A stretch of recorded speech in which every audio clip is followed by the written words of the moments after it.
सबसे पहला जो दिल्ली के लोगों में है वो गुस्सा है कि मोदी जी को और भाजपा को उन्होंने जब वोट दिया था तो कुछ देश के लिए काम करने के लिए वोट दिया था। इसलिए नहीं दिया था कि वो अपने लोकप्रिय मुख्यमंत्री अरविंद केजरीवाल जी को जेल में बंद कर दे, एक फर्जी मुकदमे में जेल में बंद कर दे। मोदी जी ने एक तरफ इलेक्शन कमीशन ऑफ इंडिया है, सीबीआई है, ईडी है, ये भाजपा के तोते बन गए हैं। केवल और केवल राजनीतिक जो रंग से जो काम होता है उसमें दिखता है। 2024 का चुनाव हमारे हिसाब से अंतिम मौका है इस देश के लोगों के लिए कि इस देश के लोकतंत्र को बचा दें, देश के संविधान को बचा दें। ये गलत है। लोकतंत्र में इलेक्टेड की ज़्यादा चलनी चाहिए, सिलेक्टेड की ज़्यादा नहीं चलनी चाहिए। ये इसलिए नहीं कि क्योंकि कुछ भ्रष्टाचार हुआ है, सबको पता है, दिल्ली का बच्चा बच्चा जानता है ये फर्जी केस है। वो इसलिए गए क्योंकि मोदी जी ने उनको जेल में भेजा है। अगर आपके घर पे अगर कुछ होता भी, लगता भी है कि आप करप्ट हैं, तो पहले ईडी की रेड होगी, फिर आपके पास ऑफर आएगा, भाई साहब बीजेपी ज्वाइन कर लीजिए, मंत्री बना देंगे आपको, अजीत पवार की तरह डेप्यूटी सीएम बना देंगे, हेमंत बिश्वा शर्मा की तरह सीएम बना देंगे, अशोक चौहान की तरह राज्यसभा सांसद बना देंगे। नमस्कार, स्वागत है आपका नवभारत टाइम्स में। आपके साथ मैं हूं विनीत त्रिपाठी, मेरे साथ जस्मिन शाह आपके प्रवक्ता हैं, इस समय मौजूद हैं। इनसे हम आज कुछ सवालों पर बातचीत करेंगे जो पिछले दिनों कई सवाल लोगों के मनों में हैं। अब 25 मई की तारीख आ चुकी है, आपके नज़दीक है। अब तक आपने खूब तैयारियां की, रैलियां की, लोगों को कन्विंस किया। खुद सीएम अरविंद केजरीवाल बहुत ही इमोशनल कार्ड दिल्ली पे खेल रहे हैं। वो लोगों से बार बार ये अपील कर रहे हैं कि भाई मैं जेल से सीधा आप लोगों के पास में आया हूँ। अब 25 तारीख को वोटिंग के लिए आप कितने, क्या लग रहा है, आप दिल्ली की 7 सीटों में इस बार आपका आकलन क्या है? पहले तो बहुत बहुत धन्यवाद आपके चैनल में बात करने के लिए। ये वाला जो लोकसभा चुनाव है, ये कुछ अद्भुत ही चुनाव ग्राउंड पे होता हुआ दिख रहा है। जो एनर्जी हम दिल्ली के विधानसभा चुनाव में देखते हैं, जहाँ पे 54-55% वोट आम आदमी पार्टी और केजरीवाल जी को मिलता है, इस समय ये लग रहा है कि ये लोकसभा चुनाव में उससे भी ज़्यादा मतदान आम आदमी पार्टी और इंडिया गठबंधन के फेवर में होगा। ये पहले कभी देखने को नहीं मिला था और इसके पीछे बड़े कारण हैं, मैं संक्षिप्त में बता दूं। सबसे पहला जो दिल्ली के लोगों में है वो गुस्सा है कि मोदी जी को और भाजपा को उन्होंने जब वोट दिया था तो कुछ देश के लिए काम करने के लिए वोट दिया था। इसलिए नहीं दिया था कि वो अपने लोकप्रिय मुख्यमंत्री अरविंद केजरीवाल जी को जेल में बंद कर दे, एक फर्जी मुकदमे में जेल में बंद कर दे। तो और आज तो दिल्ली का बच्चा बच्चा जानता है कि एक पूरा राजनीतिक षड्यंत्र के तहत ना केवल आपने केजरीवाल जी को, मनीष सिसोदिया, सत्येंद्र, इन सब लोगों ने इनकी ज़िंदगी संवारी है। अरविंद जी ने जो काम किया है, मनीष सिसोदिया जी ने जो शिक्षा में क्रांति लाए हैं, सत्येंद्र जैन जी ने जो मोहल्ला क्लिनिक का मॉडल दिया है, लाखों करोड़ों लोगों ने उसका फ़ायदा उठाया है। और जब आप काम करने वाले को, आपने तो जो वादे किए, 2 करोड़ नौकरी, किसानों की आय दुगनी करेंगे, महंगाई की मार बहुत हो गई, ये सारी चीज़ें कही थी मोदी जी ने, उस पर तो काम नहीं हुआ। लेकिन जिस काम करने वाले व्यक्ति को अगर आपने जेल में डाला तो इस पर बहुत रोष है लोगों का। दूसरा जो बड़ा मुद्दा है तानाशाही का। देखिए, आज ये देश देख रहा है कि पूरा का पूरा जो संवैधानिक ढांचा है भारत का, वो कहीं ना कहीं खोखला होते जा रहा है। मोदी जी ने एक तरफ इलेक्शन कमीशन ऑफ इंडिया है, सीबीआई है, ईडी है, ये भाजपा के तोते बन गए हैं। केवल और केवल राजनीतिक जो रंग से जो काम होता है उसमें दिखता है। और दूसरी तरफ ऑपोजिशन के सारे नेताओं को जेल में बंद करने का काम हो रहा है। आप देखिए, कोई भी बड़ा ऑपोजिशन लीडर नहीं है जिनके ऊपर सीबीआई और ईडी का केस ना हो। और ये लोग जैसे पलटी मारते हैं और वॉशिंग मशीन से धुल के भाजपा में आ जाते हैं तो सारे केस भी बंद हो जाते हैं। तो ये तो साफ दिखा रहा है कि आप एक ऑपोजिशन मुक्त भारत के लिए काम कर रहे हो। आप चाहते नहीं देश में ऑपोजिशन बच्चे, इलेक्शन कमीशन बच्चे, मीडिया के ऊपर जो दबाव है वो तो सारे लोग जानते ही हैं। तो ये सारे तमाम मुद्दे हैं जो इस समय दिल्ली के लोगों के मन में है। जसमिन जी, आपने कई सारी बातें कही, लेकिन मैं इसमें से 2-3 बातों पर आपसे चर्चा करूंगा। जैसे आपने ईडी और सीबीआई के बारे में कहा, तो क्या 2014 के पहले सुप्रीम कोर्ट ने तो खुद कहा था कि आप पिंजड़े में बंद होता, तो आज वो क्या डिफरेंसेस है उस समय उसी पार्टी की सरकार जो आपके साथ आज अलायंस बना हुआ है, तो क्या डिफरेंस हुआ 2014 के पहले और 2014 के बाद? ये आपने बहुत अच्छा सवाल पूछा। देखिए, आपकी बात सही है कुछ हद तक कि देश में जो भी जांच एजेंसियां हैं उसमें कहीं ना कहीं कुछ हद तक राजनीतिक दबाव हमेशा रहता है। लेकिन राजनीतिक दबाव रहना और पूरी तरह से वो भाजपा के मुख्यालय का एक हिस्सा बन जाना में अंतर है ना।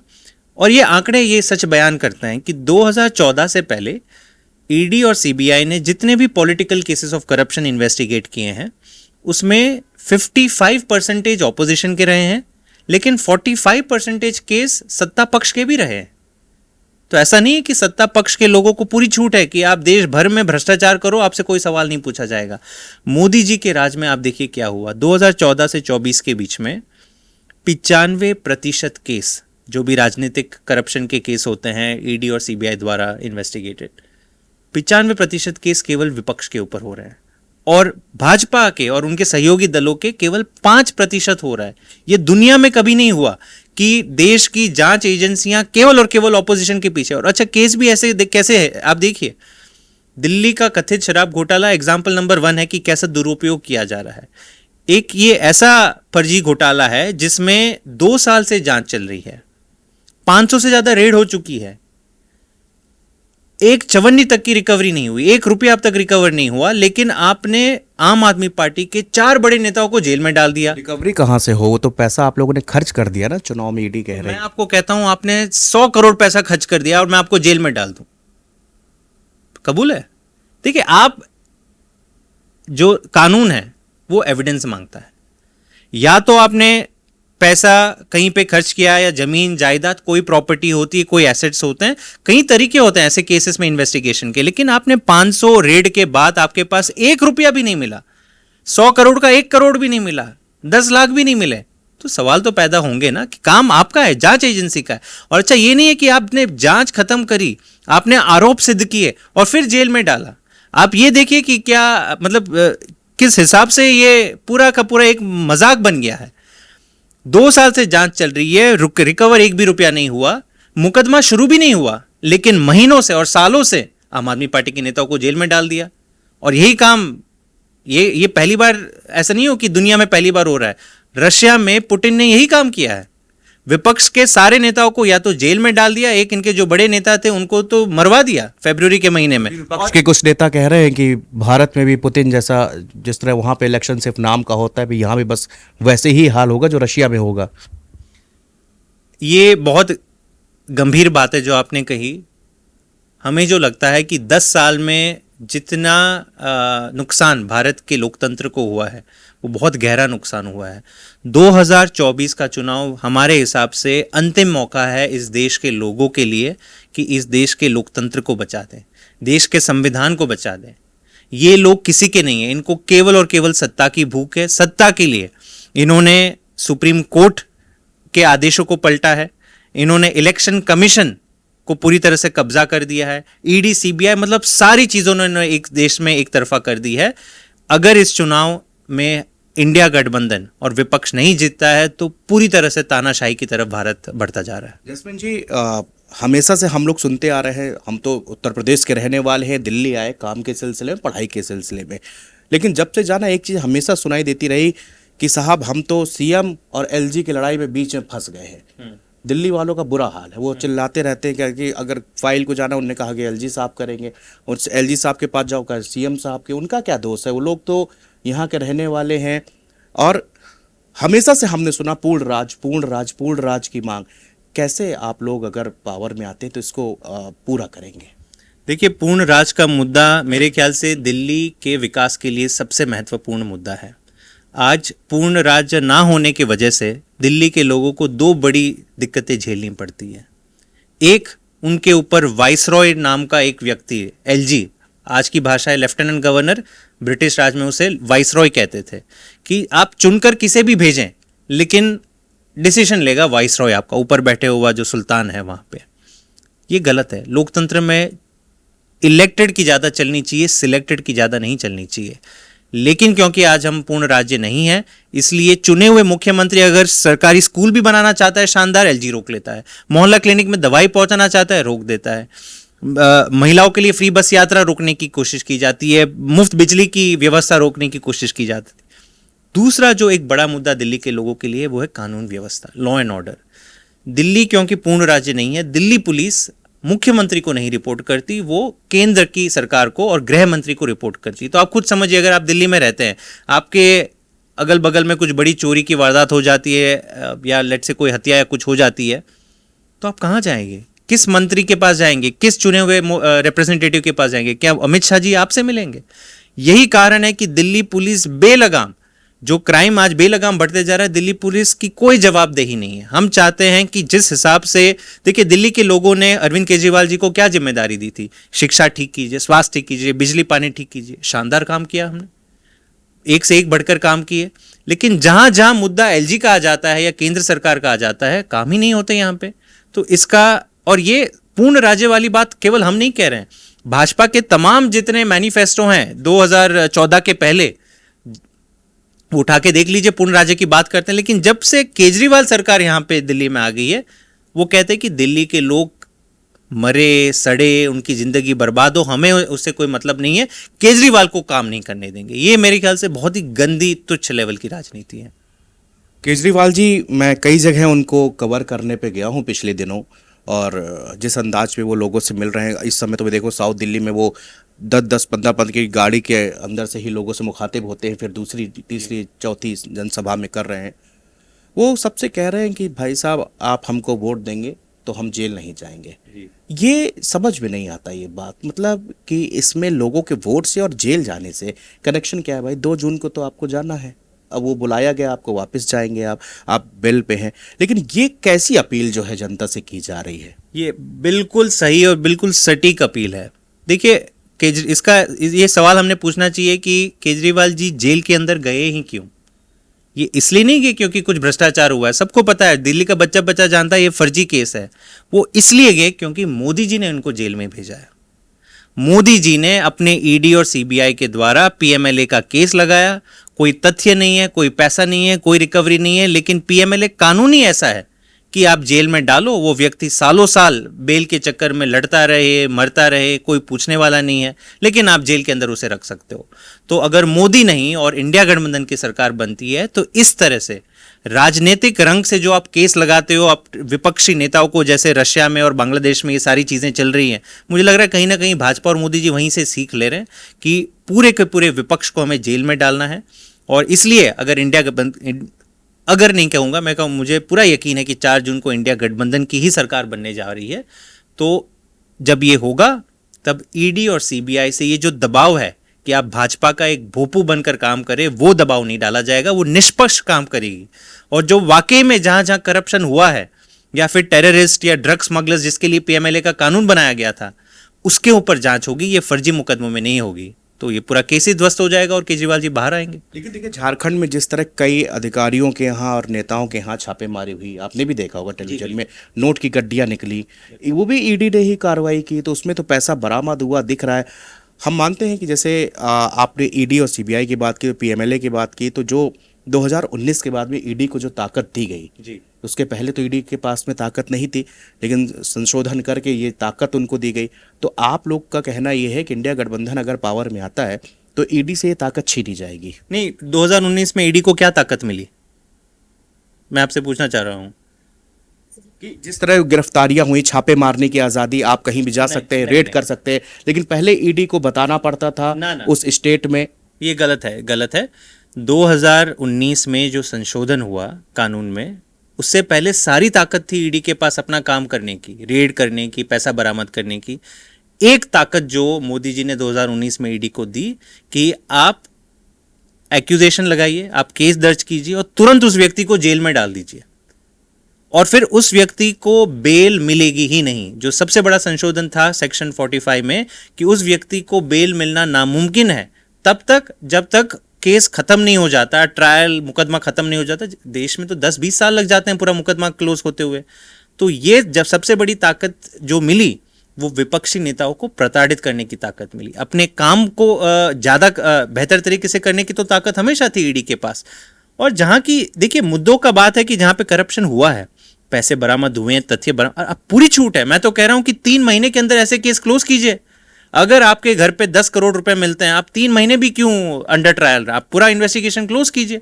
लेकिन यहाँ पे होता क्या, आप ये देखिए, इनका खेल ये है, अगर आपके घर पे अगर कुछ होता भी, लगता भी कि आप करप्ट हैं, तो पहले ईडी की रेड होगी, फिर आपके पास ऑफर आएगा, भाई साहब बीजेपी ज्वाइन कर लीजिए।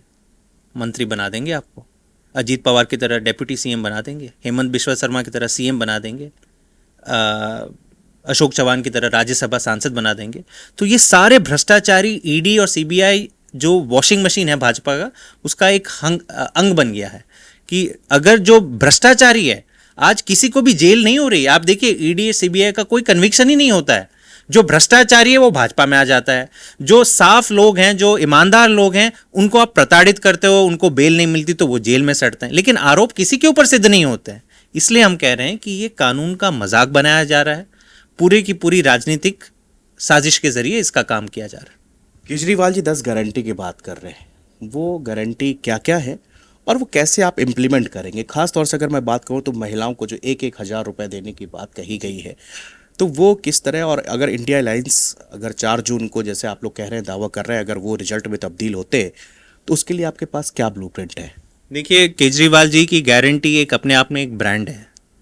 दिल्ली में जब केजरीवाल जी की पहली सरकार बनी थी 2015, वो ब्रांड नहीं है, वो जुमला है। मैं आपको आता हूँ इसके ऊपर। पहले केजरीवाल जी की बात कर लेते हैं कि केजरीवाल जी ने जब 2015 में बोला था कि मैं सरकारी स्कूल को प्राइवेट से भी बेहतर कर दूंगा, किसी ने विश्वास नहीं किया। पानी पूरी तरह फ्री कर दूंगा, तब विश्वास नहीं हुआ था। क्या हुआ? सारे काम हुए। बिजली पहली बार इस देश में फ्री करने वाला केजरीवाल है। मोहल्ला क्लिनिक, गली गली मोहल्ले मोहल्ले में एयर कंडीशन मोहल्ला क्लिनिक, जिसमें सारी दवाइयाँ, टेस्ट वगैरह फ्री, पहली बार देश में किसने किया? केजरीवाल ने किया। तो महिलाओं के लिए बस यात्रा फ्री करी, मुफ्त तीर्थ यात्रा करी। तो ये सारे काम केजरीवाल जी कर चुके हैं। तो जो केजरीवाल की 10 गारंटियां देश के लिए है, वो तो सिद्ध हो चुकी है कि दिल्ली में अगर हो, हम क्या कह रहे हैं कि ये सारे काम हमने 5 साल में दिल्ली में करके दिखाए। पंजाब में हमारी सरकार को 2 साल हुए हैं, कई काम वहां पे भी फ्री बिजली हो गई है, शानदार सरकारी स्कूल बन रहे, मोहल्ला क्लिनिक 800 से ज्यादा बन गए हैं। तो जो काम दिल्ली और पंजाब में हो सकते हैं, आंकड़े बस हैं जस्मीन जी की रियलिटी में भी है, क्योंकि हम पंजाब गए नहीं, हमने देखा नहीं। बिल्कुल जाइए आप। मैं कहता हूं, मैं आपको न्योता देता हूं, आप आइए। देखिए, मैं अगर आज भाजपा के किसी भी व्यक्ति को बोलूं कि यार एक आप शानदार सरकारी स्कूल मुझे गुजरात का तू ले चल, वो कहेगा यार जा जा, मैं नहीं ले चलता तुम्हें। दिल्ली में मैं खुला ऑफर देता हूं आपको, आपके दर्शकों को भी, कोई भी आना चाहे आप जाइए। दिल्ली के कोई भी सरकारी स्कूल, मैं ये नहीं कहता हूं कि ये 5 सरकारी स्कूल है जो हमने चमका दिए, बाकी 1000 पे हमने कोई काम नहीं किया। मैं कह रहा हूं 1050 हमारे सरकारी स्कूल है। किसी भी सरकारी स्कूल में जाइए और वो सच जो बयान करेगी वही सत्य है।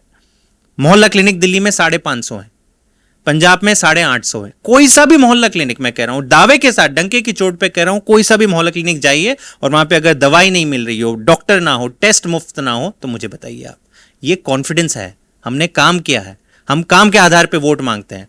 मोदी जी ने क्या बात करी थी? मोदी जी की गारंटी की अब बात करते हैं। मोदी जी ने 2014 में क्या नारा दिया था? बहुत हो गई महंगाई की मार, अब की बार मोदी सरकार। बोला था, नहीं बोला था?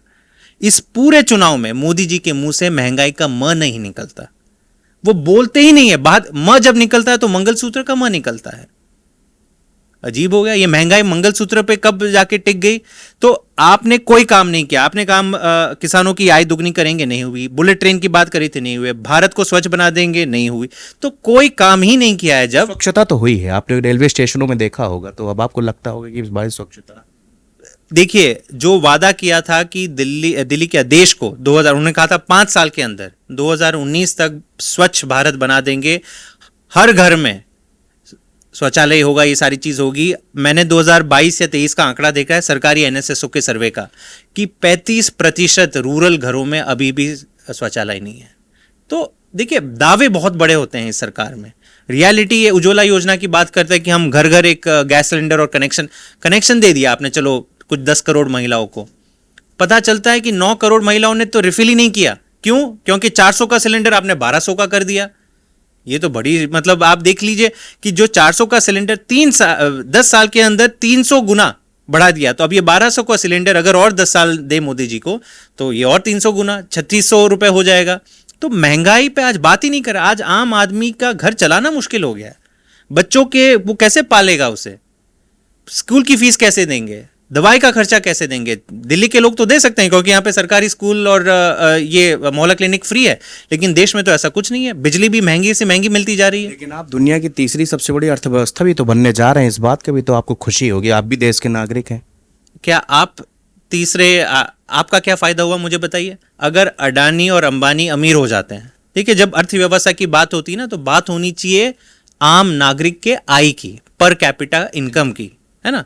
अगर देश में आज मैंने 2-3 दिन पहले आंकड़ा ये देखा कि भारत में जो इनकम इनइक्वालिटी है वो दुनिया में सबसे ज्यादा हो गई है, और जब ब्रिटिश राज हुआ करता था उससे भी अधिक इनकम इनइक्वालिटी आज भारत में हो गई है। 1%, जो सबसे टॉप 1% अमीर लोग हैं भारत के, उनके पास 40% वेल्थ है इंडिया की, और जो गरीब है उसकी तो आय बढ़ ही नहीं रही है। तो क्या फायदा हुआ?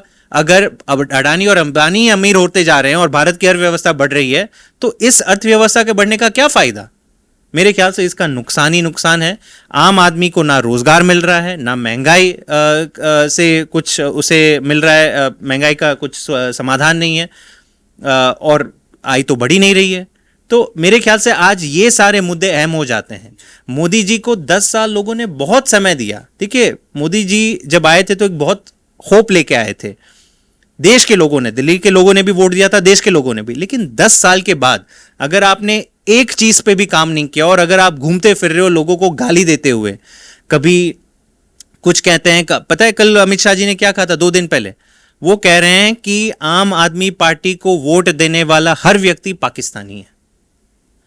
50% दिल्ली, 55% लोगों ने आम आदमी पार्टी को वोट दिया था विधानसभा चुनाव में। मोदी जी कह रहे हैं और अमित शाह कह रहे हैं कि नहीं, वो सारे पाकिस्तानी हो गए। पंजाब की आधी जनता जिन्होंने आम आदमी पार्टी को वोट देकर बहुमत से जिताया था, वो पाकिस्तानी हो गई। ऐसी बातें करते हैं देश के गृह मंत्री।